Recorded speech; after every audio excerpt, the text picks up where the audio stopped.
Today, we welcome our esteemed speaker, who is Kaumudi Nagaraju, the founder and CEO of Learning Space Foundation, which is an NGO in Hyderabad. She is an engineer turned academician and change maker with overall more than 2 decades of experience. Her experience involves working with several multinational companies in both US and India, IIIT Hyderabad, and National Academy of Agricultural Research Management. She is passionate about co creating a world that is free of abuse of children and women. Through Learning Space Foundation, she works for prevention of child sexual abuse and promoting welfare of children through various programs and campaigns. She was a part of initiatives by Society of Cyberabad Security Council and Telangana Women Safety Wing to help women in distress, especially the domestic violence survivors. Learning Space Foundation strives to advance children's and women's rights for safety, education, and health, and thus creating a lasting impact in the lives of vulnerable children, women, and their communities. Through various programs and campaigns, their foundation has reached out to almost 72,000 children and 41,000 adults from different states, extending from Telangana, Andhra Pradesh, Maharashtra, Punjab, and Kerala. With several awards to her credit, today she speaks to us on building a safer future for our children. I feel very, very privileged to be here today talking in Trailblazer's talk series. Every smile has a story, and every story carries a spark of hope. For me, those smiles came from children whose laughter lit up my darkest days. Grief had turned my world grey, but as I began to work with the children through my NGO, their resilience and joy reminded me that hope can be found even in the smallest moments. Today, I want to share how these smiles not only brought me back to life, but also inspired a mission to create a safer and brighter future for every child. Good evening, everyone.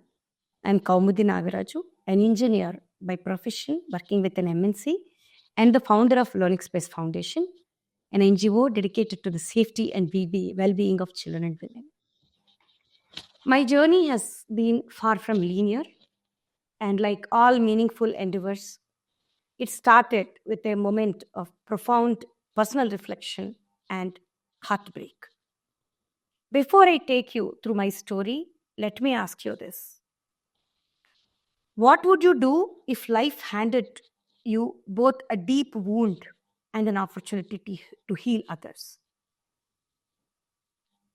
I grew up in a small village where education was a privilege.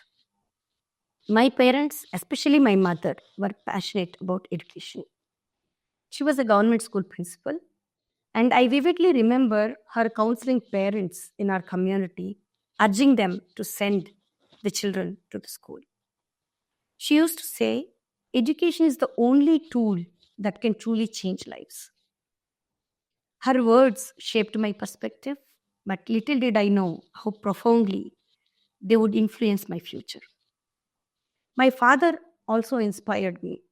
He was a strong advocate for STEM education for girls, believing that it could unlock endless possibilities for them. And he was the one behind I did engineering. Years later, when I lost my mother to cancer, my world turned upside down.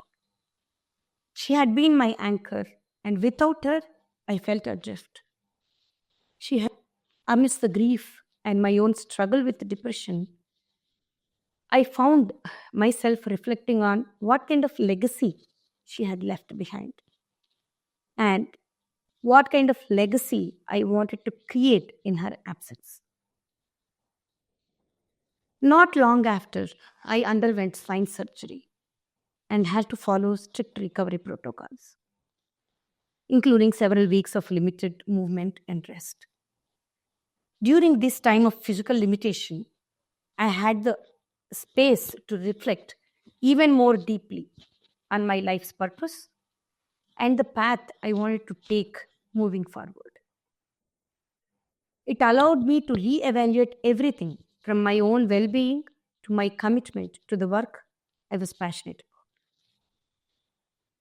I started going to the government schools, started talking to the children, and it was then I found solace in the thought of carrying forward my mom's dream. We had once talked about doing something meaningful for the children studying in government schools after I returned from the US. And that conversation was my guiding light. It was this thought that gave me purpose and it became the seed of what is now Learning Space Foundation. So I attached myself with the nearby government school, started talking to the children, teaching them how to communicate and basic English and stuff, reading stories and showing them sound, demonstrating science experiments and all these things. I used to travel all the way from Tirumalgiri to Gaulidodi as I was volunteering with my friend's NGO. So weekly, one day, I used to travel and spend time with the children. And also, I used to go to a nearby government school to spend time with the children. Staying close to the government schools and the children was my way of honoring my mother's spirit and giving back to the community she cared so deeply about. During this time of reflection and change, a friend encouraged me to take up STEM education projects for children in shelter homes and government schools. And this project was led by another NGO. This opportunity led me to found Learning Space. It was not a foundation then, it was just Learning Space. And I hired 20 member team. And I, along with my team, we became training and implementation partner for the project. And it marked the beginning of my journey in education and child welfare. These programs were conducted to make science and math engaging and accessible for the children in need. During one of these programs in one of the schools, I learned about a horrifying incident. A young girl was being sexually abused by her grandfather. That moment shook me to the core. I realized that while education is vital, safety is even more fundamental. Children cannot learn and thrive if they are not safe. This incident changed my life forever. I decided to shift my focus to preventing child sexual abuse. I researched about my next steps and I reached out to Arpan, a Mumbai based NGO which has more than 15 years of experience in personal safety of children. They also counsel adult survivors. So I found about them and I contacted them. They graciously agreed to train me, but the only condition is there have to be at least 15 participants in their training. So I started talking to my friends and neighbors in my apartment community and a few other NGOs, trying to convince them to work for child safety. A few people showed interest in supporting this cause. I pooled funds for the travel and accommodation of the trainer and took care of the logistics as well. Finally, 18 of us underwent intensive 3-day training. But the emotional weight of the training proved too overwhelming for most of them. They felt it was too disturbing to continue. Penny said, "We can do other programs, but not this. We cannot talk to the children. We don't feel enough to be talking about this topic with the children. What if we do it wrongly?" Right. So they had all these questions. While the training was emotionally overwhelming for me as well, I held on to the thought of those innocent smiles. Children who deserved to live without fear. Another participant, whose strength and commitment mirrored my own, stayed by my side to take the mission forward. And together, we took our first steps. And I have to admit, as a child, I faced a lot of unsafe touches. And when I heard about that incident, I spent sleepless nights. It haunted me. It reminded me of those touches and those conversations and those glimpses of others showing their private body parts. It deeply haunted me, right? So I knew I have to do this no matter what. A few months later, I was fortunate to have the unwavering support of two extraordinary women who believed in the mission as deeply as I did. One woman joined as a volunteer and the other as a donor. And over the years, they have not only shared my mission, laughter, and moments of triumph, but also my pain. Today, they stand beside me as directors of Learning Space Foundation, providing me steadfast support and invaluable guidance. Their dedication inspires me every day, and together we continue to drive the change we want to see. Around that time, we started noticing the impact of our programs taking root. Children and adolescents who were once hesitant and unaware started showing remarkable awareness and courage in addressing the issues. Their transformation showed just how powerful it is to equip young minds with the right education and skills. Every session we conducted, every conversation we facilitated, reinforced our belief in the power of education and the dialogue to create change. And then came the smiles of courage.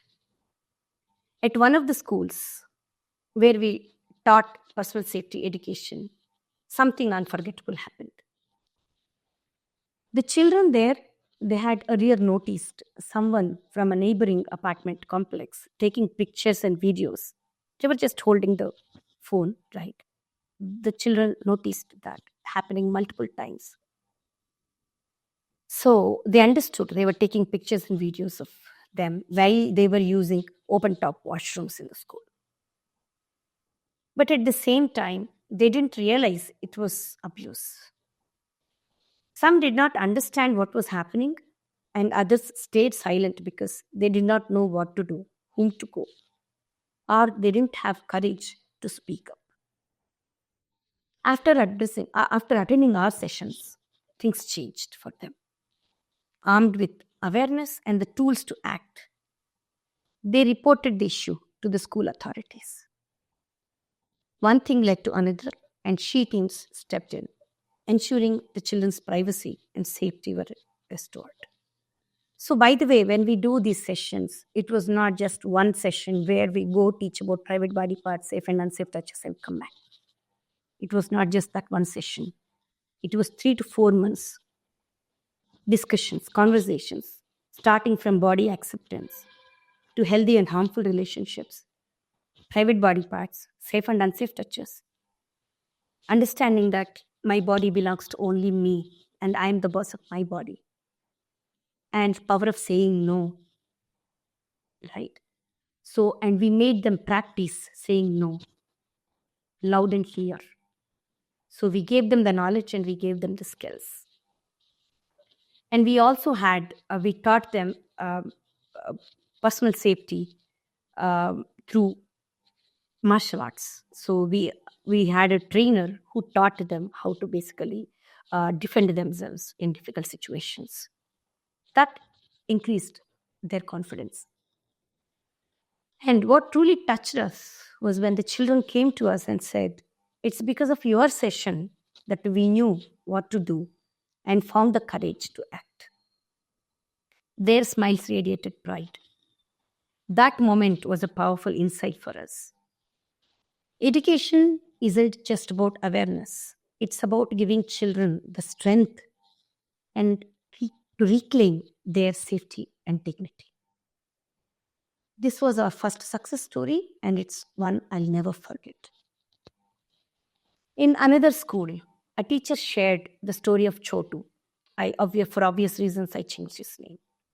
Chotu is a bright 19-year-old boy. Then it was in 2019.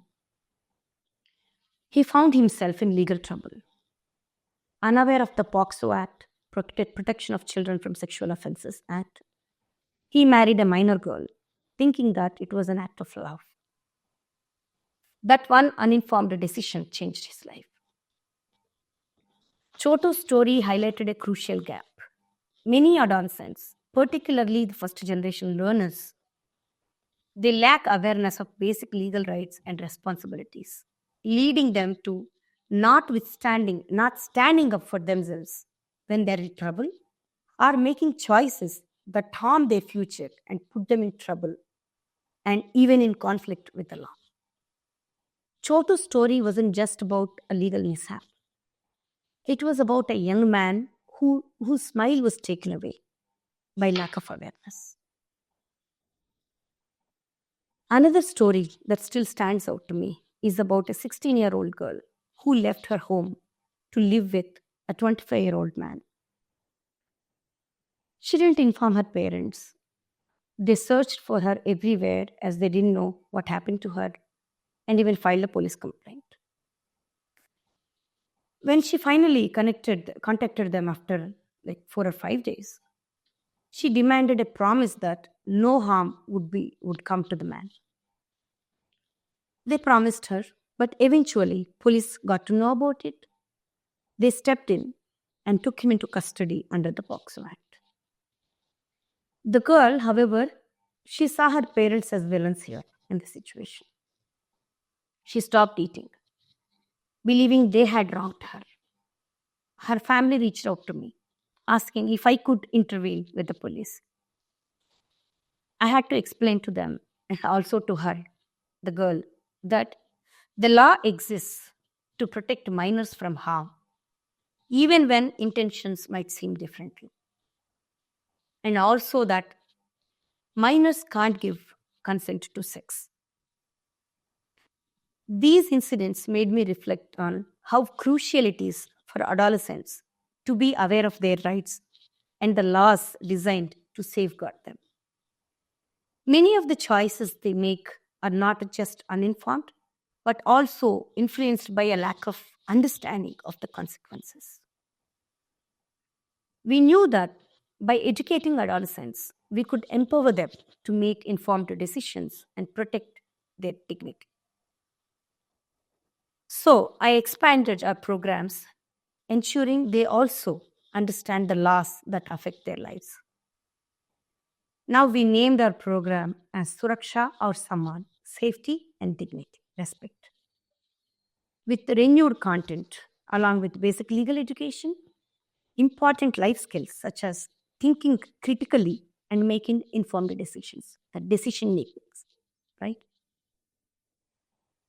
And another issue that kept surfacing was teenage pregnancies. These are not just health challenges, right? You all know very well. They are life altering realities for young girls who are often unprepared for the physical, emotional, and social consequences of early motherhood. As you all know, complications from teenage pregnancies can affect their health for years, but they are not aware of it. This realization led us to expand our focus even further. Along with teaching adolescents about the law, safety, and law, we began incorporating health education into our programs, covering topics like menstrual hygiene and reproductive health. We wanted to empower adolescents to make choices that protect their health and future as well. As the saying goes, knowledge is power. And for these young minds, it is the key to safeguarding their future. Our goal is to equip them with the knowledge and tools they need to make safe and informed choices. Because empowering them goes beyond protection. It is about giving them the agency to lead lives filled with opportunities and hope, not regrets. Another vital aspect of our work focuses on women's safety. While empowering girls is essential, it is equally important to work with boys, helping them break free from harmful stereotypes. fostering empathy, and building healthier perspectives towards other genders. Through our gender sensitization programs, we guide adolescents to challenge harmful norms, understand the importance of consent, respect, and equality, and become allies in creating a safer and more inclusive world. True change happens when everyone works together to build a society free from violence and inequality. We have been actively working with adolescents to sensitize them on these issues. And in January 2025, soon, like in a few days, we are launching a new program in collaboration with the Women's Safety Wing Telangana Police. While making a difference is deeply rewarding, the journey is often filled with challenges that test your resolve and commitment. I think everybody knows about it. There were numerous instances which made me question whether I was doing enough or even I was doing the right thing or not. A pivotal moment for me was when we tried to introduce personal safety education in schools. Many schools were hesitant, not because they didn't care about child safety, but because the topic of abuse was seen as taboo. Convincing schools about personal safety education wasn't an easy task, especially when we had to explain that it wasn't just another talk to make children anxious. Teaching safety isn't about scaring children, I often said. It is about giving them the tools to protect their smiles. I remember one principal asked me, isn't teaching safety a bit too advanced for young kids? I smiled and said, well, teaching, uh, teaching them how to cross the road is advanced too, but we do it. The response was a mix of laughter and a realization that, yes, safety education is crucial no matter how young they are. We teach children to cross the road safely, not because we want them to fear traffic, but because we want them to stay safe. Isn't this the same? Protecting children begins with acknowledging uncomfortable and often ignored realities. This required navigating cultural sensitivities, adapting our programs, and building trust with schools. I remember one of the corporate schools, they asked us to talk to children, especially adolescents, about opposite gender attraction, but they wanted me to name that session as menstrual hygiene. And they wanted me to talk about other aspects. So they did not want to talk about uh, safety and sexual abuse and opposite gender attraction. And they didn't want to take those needs at all, right? It is with a corporate school, well-known school. But slowly, mindsets shifted and schools opened their doors to us. Another challenge was sustaining our programs with limited funding and resources. Managing the financial side of the organization often felt overwhelming.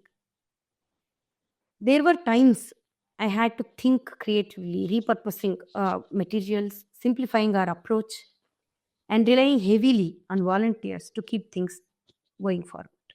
At the same time, I had to ensure that the quality of what we delivered wasn't compromised. I'm not saying that we didn't have funds. There were many donors, very, very kind donors. They approached us, but they wanted to give food, clothes, books, bags, shoes, those kind of, those kind of things, but not this education, safety education, tangible things they wanted to give, and mostly food and books.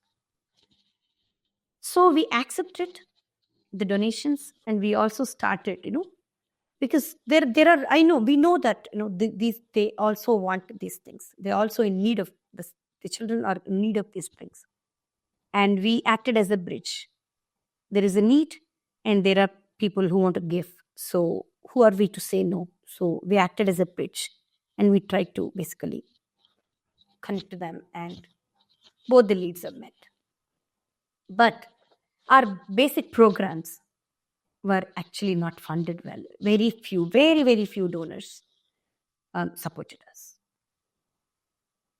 What keeps me motivated on this challenging journey is the belief that every child deserves safety, dignity, and the opportunity to thrive.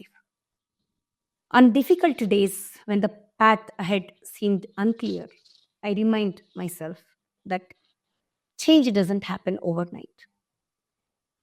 And not everybody needs to believe in your cause or support your cause. Progress is slow, but it's constant. Every small action we take, no matter how small, creates ripples of change and contributes to the bigger picture. One of the things I have come to value deeply is the small victories that often go unnoticed. Every child who speaks up, every adult who understands the importance of child safety and pledges their commitment to it, and every school that agrees to implement our safety programs is a milestone in itself. These small steps remind me that change, though slow, is real. It's happening. Progress might not always be linear, but it is consistent. And it is these moments that keep us motivated. Today, I continue to learn, grow, and improve. Balancing my IT job with the work of the NGO is far from easy, but it's a labor of love. After many years of break, I just joined this year again IT sector after 13 years of break actually. I joined IT sector again so that one of the reasons is to support my NGO. So what I earn there, I spend here. The challenges are still there, but my commitment is stronger than ever. The challenge of managing both roles has taught me valuable skills of time management, multitasking, and especially prioritization. More importantly, it has taught me the importance of finding balance between my personal and professional life. When you are passionate about something, sometimes the hours may be long, but it never feels like a burden, right? Who am I talking to? Your doctors, midwives, and nurses. You know it very well than anybody else. I draw inspiration from many people, and doctors are certainly among them. The long hours, the emotional resilience, and the constant commitment to saving lives, your work is nothing short of extraordinary. I deeply respect the dedication and compassion you bring to the profession, your profession. You are an incredible source of strength and hope for many, and I'm one of them. And thank you. I must say, navigating the challenges has also been possible because of my strong support system. My team, my husband, my sons, and many friends who have stood by me, offering unwavering encouragement and understanding during the toughest moments. Their belief in me has been my greatest source of strength. And it's this support, along with the drive to create lasting change, that motivates me to continue pushing forward. One of the most rewarding aspects of running this NGO has been witnessing the ripple effect of our work. The children, parents, and other adults, volunteers who have been part of our programs go on to inspire others. A great example of this is our Shreya Vilashi program, where we empower adults to teach children about personal safety. So, through this initiative, they have trained thousands of adults who go on to educate children in nearby schools and communities. This program created a powerful network of adults who, by sharing knowledge and raising awareness, are fostering safe environments for children around them and spreading the message of personal safety far and wide. They are ensuring that the cycle of safety and empowerment continues. Another example of this is a child who attended our personal safety education program. Date of the initiative to share what they learned with their family. This simple act of spreading knowledge created a safer environment for their siblings as well. It was a reminder that the impact of our work extends far beyond the individuals we directly engage with. It ripples through families and communities. Yet another example is our interns. Many of them joined us with little or no experience and left us as passionate advocates for child rights. These young people are the future change makers who will continue to carry the torch. An intern who initially joined us for college credit stayed on to become a mentor to other interns, passing on skills and values to the next generation of change makers. And another intern who started with a short term commitment ended up working with us over 3 years before choosing social work as her career path. And then there is an inspiring story of a volunteer who founded her own NGO, and now we do programs together. And I'll never forget a young man, one of our youngest interns, who joined us as a quiet and hesitant teenager. Over the months, he became a confident advocate for mental health. The success of our programs has never been solely about the immediate outcomes. Sometimes we don't even see immediate outcomes. It's about creating lasting change through education, empowerment, and the development of future leaders. These change makers remind me that the work we do today will have a lasting impact for years to come, and that the impact is not linear, it is exponential. It's this belief in long term transformation that has influenced how we approach our mission. And it has also shaped the lessons I have learned along the way. Throughout my journey, I've learned many valuable lessons that have deeply influenced how I lead the NGO and shape our efforts going forward. The first and foremost important lesson I have learned is the significance of empathy. I was empathetic all the time, since my childhood. But this opened like new insights for me. It's not just about running programs, it's about truly listening to the community and understanding their needs.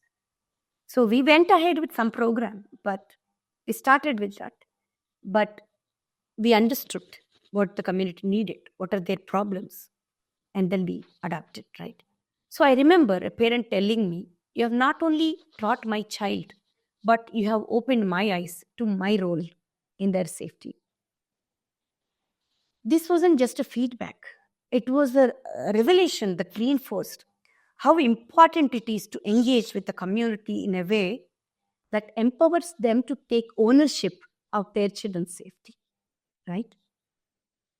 And the second lesson is the need to remain adaptable. I was talking before. No program is perfect from the start, and there will always be room for improvement. I have learned to view every challenge as an opportunity to refine our methods and processes. Whether it is improving the way we deliver safety education to children or even to adults, or learning from feedback provided by our beneficiaries, this adaptability has been key to our success. Third lesson is the value of collaboration and building a strong support system. I've been fortunate to have incredible support from volunteers, fellow NGOs, and friends who believed in our cause. Collaborating with these groups has made all the difference in sustaining the momentum of our work. In particular, the partnership with other organizations focused on child safety allowed us to pool resources, pool knowledge, share knowledge, and expand our reach. Especially during the COVID time, we couldn't go to schools. So all the organizations across India, we created a WhatsApp group and we discussed what to do during this time, what are the ways that we can reach to children and they're helping adults. So it was very, very helpful. The support system we have built over the years has been essential not only for the growth of our programs, but also for my own personal resilience. This leads me to my final lesson of many more to come, I'm sure, in future. Now, this is an importance of self-care. Is my, I'm going to talk about my final lesson. I used to have, even now, I have a tendency to neglect my health. But I realized that if I don't take care of myself, I can't take care of others. This realization helped me find a better balance between my personal and professional life, ensuring I could continue the work without burning out. I have learned to say no, and I have learned to ask for help when I need it. During tough times, it was the encouragement and motivation and the saying no and asking for help and the motivation from my team and mentors. These all helped me to stay focused and continue working towards our goals. But I have to admit, I'm not completely there yet, but on the path towards bettering myself, taking baby steps. The work we do often exposes us to harsh and difficult realities. You may all know, right? In India, a child is sexually abused every 15 minutes. And these were the only reported cases. We know many more crimes go unreported. These aren't just statistics.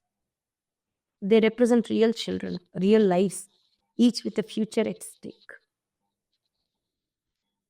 Every time we reach a child, we are not just saving one life.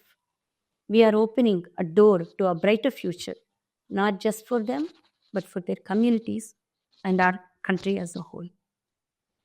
This journey has taught that smiles are not just fleeting expressions. They are windows into the hope, safety, and dignity a child feels. Each smile we bring back is a victory. And every program we run is a step closer to a world where children can laugh without fear. Whether it is a smile of a teenager who understands their rights, or a child who feels safe enough to report abuse, or a teacher who feels empowered to protect their students, our parents. These smiles are the reason we keep going. If I were to describe the journey of Learning Space Foundation in one phrase, it would be this: turning pain into purpose and purpose into smiles. I believe that even small efforts can lead to profound change. You don't have to be extraordinary to make a difference. I'm not extraordinary at all. I am a very, very, very, very common person. But you just need to care enough to take one small step. I repeat, you don't have to be extraordinary to make a difference. You just need to care enough to take one small step. This is what I believe in. Thank you.